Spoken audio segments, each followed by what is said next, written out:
A jornada de um empreendedor preto é totalmente diferente da jornada de um empreendedor não preto. A pista é a mesma, mas os obstáculos não são. O empreendedor preto já começa o negócio devendo para algum familiar, porque ele não tem acesso a crédito. A rede de relacionamentos dele é totalmente diferente da rede do pessoal da Faria Lima. A Conta Black e a Afrobusiness surgiram justamente para fortalecer a inclusão social e econômica da população preta.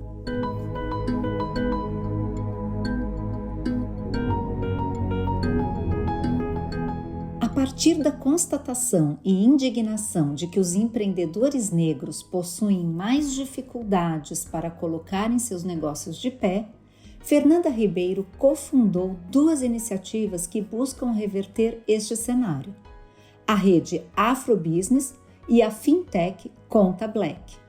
Conheça essa história de inclusão social e econômica que faz a diferença na vida de muitas pessoas. Eu sou Geise Diniz e esse é o podcast Plenai. Ouça e reconecte-se.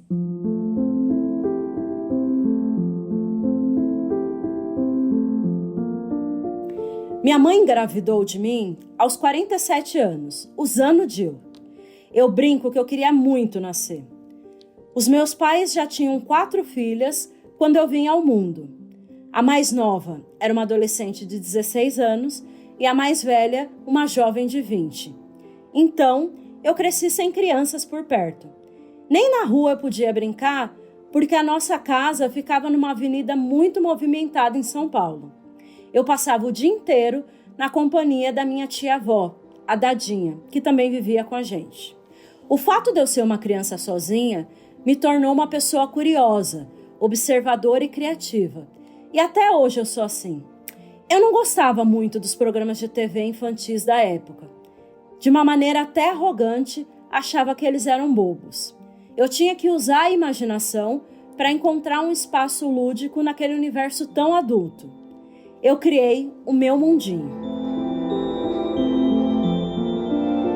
Para eu poder conviver com outras crianças, eu entrei na escola bem cedo. Quando cheguei ao colégio, eu já estava um pouquinho avançada em relação aos demais alunos, porque a Dadinha já tinha me ensinado muita coisa em casa. Eu fui a única das 5 filhas que estudou em escola particular. Os meus pais tiveram que fazer alguns sacrifícios para conseguir pagar as mensalidades. Eles, de fato, investiram na minha educação. No colégio, eu convivia com meninas e meninos mais ricos que eu. Mas fora de lá, eu também conheci uma realidade mais pobre do que a minha. A minha mãe sempre trabalhou em uma área da saúde ligada à assistência social. Às vezes, ela trazia para casa crianças que estavam em processo de adoção na creche.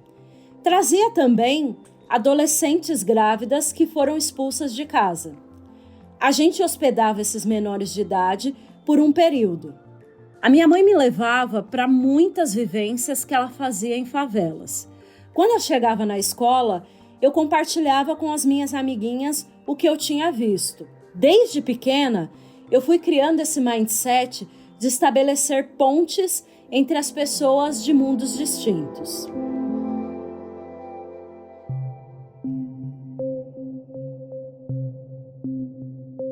Quando chegou na época de escolher uma profissão, eu tive certeza que queria trabalhar com aviação. O meu pai se aposentou como um funcionário público em um órgão do governo que faz gestão de aeroportos. Na infância, ele me levava para ver os pousos e decolagens das aeronaves. Às vezes, ele passeava comigo pelos bastidores de Congonhas, onde ele trabalhava. E aí nasce a minha paixão por aviação. Eu me formei em turismo e trabalhei em 2 companhias aéreas. O meu primeiro emprego foi na Varig, na área de fidelidade. Eu peguei o finalzinho da empresa. Quando eu vi que o negócio estava dando ruim, mudei para outra. Comecei no setor de vendas e depois passei para a área de comunicação interna. À medida que eu ia crescendo na companhia aérea, eu ia percebendo que cada vez tinha menos pessoas parecidas comigo. Não havia mulheres, pretas principalmente, em cargos de liderança. Aí vinha aquele pensamento: eu preciso entregar mais. Eu me esfolava de trabalhar para fazer valer aquela oportunidade.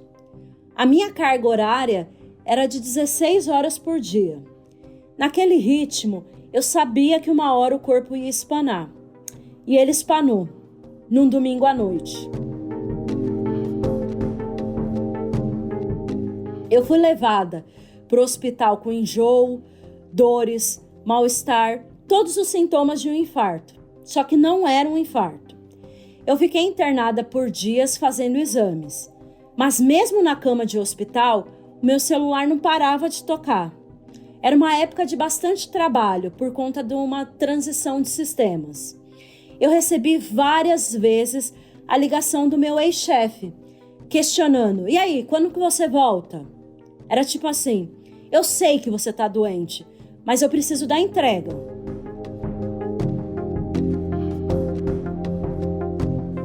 Quando saíram os resultados dos exames, os médicos disseram que eu não tinha nenhuma doença física. Como na época não se falava muito sobre burnout, eles explicaram que o meu problema era estresse. Recomendaram então que eu tirasse férias, praticasse exercício físico, me alimentasse melhor e que fizesse terapia. Aquele piripaque, junto com as cobranças do meu gestor insensível, foram um baque para mim. Ficou claro que eu era somente um número na empresa. E se eu morresse, eu seria substituída em horas. Ainda no hospital, eu decidi: eu não quero mais essa vida. Quando eu contei que eu ia pedir demissão, as pessoas ao redor me disseram: você tá louca. E realmente, para quem olha de fora, pode parecer loucura. Eu ganhava um bom salário, eu tinha o benefício de poder viajar praticamente de graça como funcionária. E além do mais, aquele emprego era a realização de um sonho de infância. Só que aquele sonho tinha se transformado num pesadelo.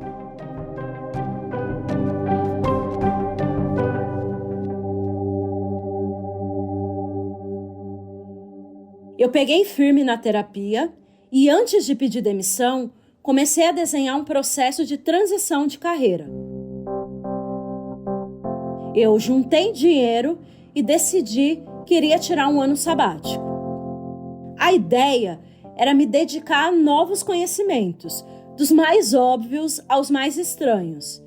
Eu fiz curso de matemática, de jardinagem, de cerâmica, de idioma e de direitos humanos. E foi num desses cursos que eu conheci o terceiro setor e comecei a gostar desse universo.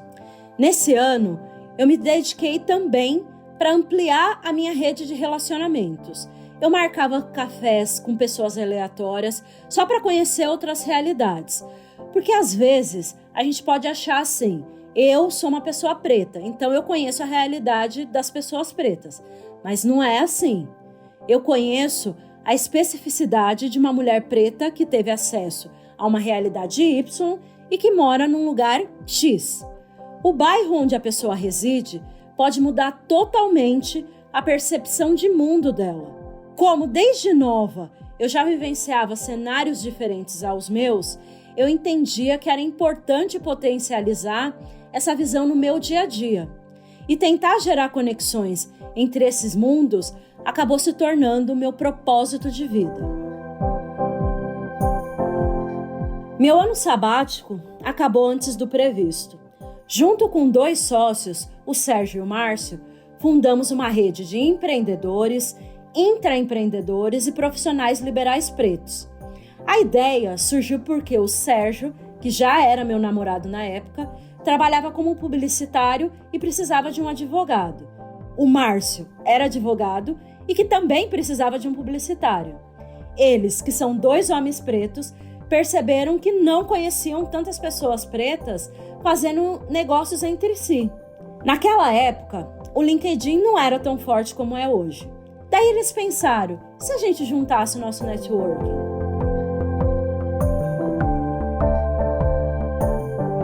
A gente criou uma rede exatamente para proporcionar oportunidades de trabalho renda e negócios para pessoas pretas. O Sérgio conhecia outros empreendedores como ele. O Márcio atuava na área tributária e tinha muitos contatos com profissionais liberais. E eu entrei com a minha bagagem corporativa. Juntos, montamos uma plataforma. Em pouco tempo, essa plataforma foi finalista de uma premiação de uma Big Tech. E por causa dessa premiação, a gente foi parar na mídia e nossa rede cresceu. Atualmente, a Afrobusiness tem mais de 9 mil empreendedores espalhados pelo Brasil inteiro.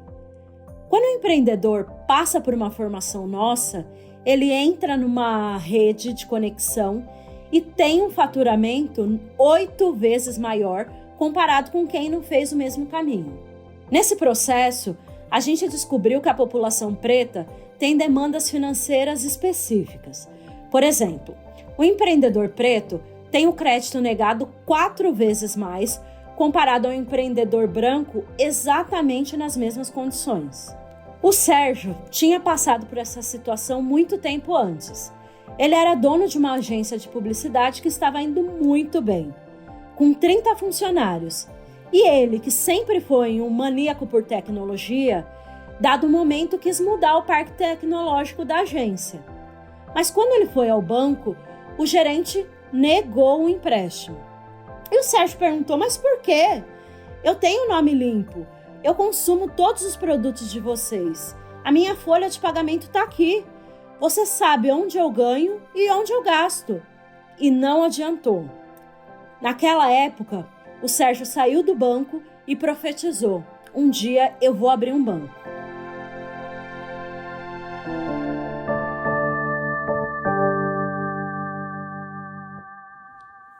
A gente entendeu que aquilo era uma oportunidade de negócio e fundamos a Conta Black, com o objetivo de proporcionar inclusão e educação financeira. Hoje, eu trabalho para construir pontes e atrair investimento para empreendedores pretos. Nesse processo de transformação do futuro, é fundamental ter aliados. Quando uma pessoa não negra investe conosco, pode ajudar a gerar microcrédito para pessoas pretas. Mas é preciso ter intenção.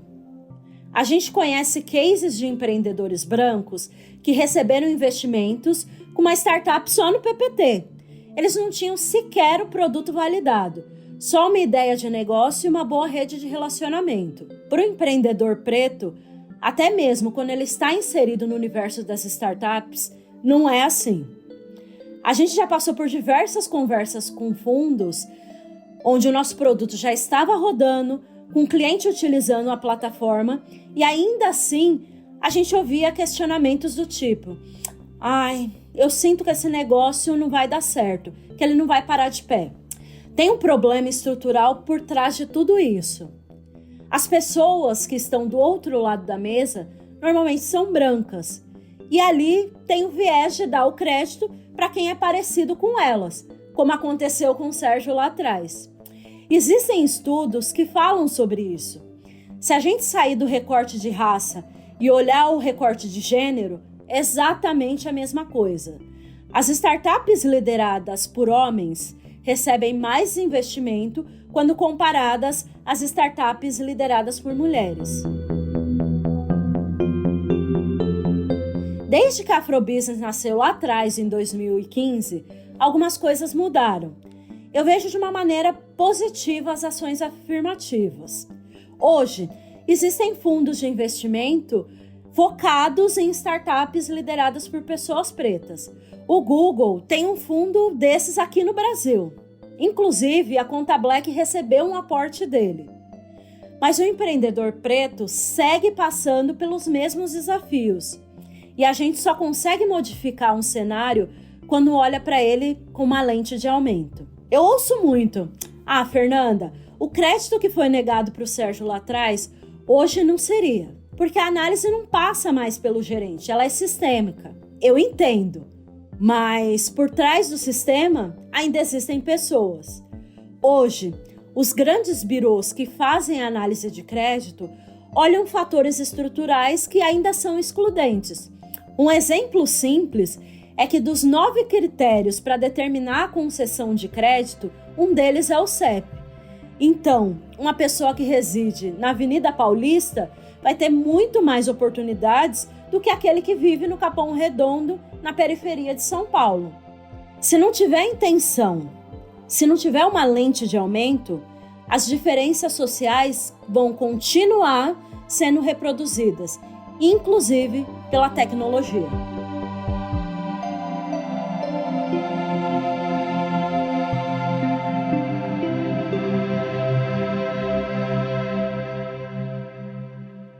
Nossas histórias não acabam por aqui. Confira mais dos nossos conteúdos em plenai.com e em nosso perfil no Instagram, @portalplenai.